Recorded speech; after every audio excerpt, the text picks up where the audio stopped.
অনেক দল আছে তাদের নাকি ব্যাংকও আছে, তো বিএনপিতে কোনো ব্যাংক নাই। বিএনপির কোনো ব্যাংক আছে? বাংলাদেশের এটা জনমুখে প্রচারিত, এটা সবার জানা আছে তাদের নাকি ব্যাংক আছে। তো তাদের যদি ব্যাংক থাকে তাহলে তাদের দলের সদস্যদের ঋণ খেলাপি হওয়ার তো সুযোগ নাই, মাননীয় স্পিকার।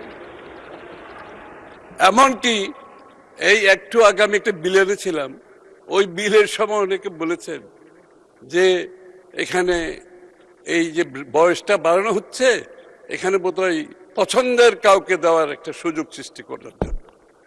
তা আমি বলছি, যাদের যেই দলের ব্যাংক আছে তারা তো তাদের পছন্দের ব্যাংকের চেয়ারম্যান বানিয়েছেন, তাদের পছন্দের ম্যানেজিং ডাইরেক্টর বানিয়েছেন, তাদের পছন্দের লোক নিয়োগ করেছেন, আবার তাদের অপছন্দের লোককে চাকরিচ্যুত করেছেন।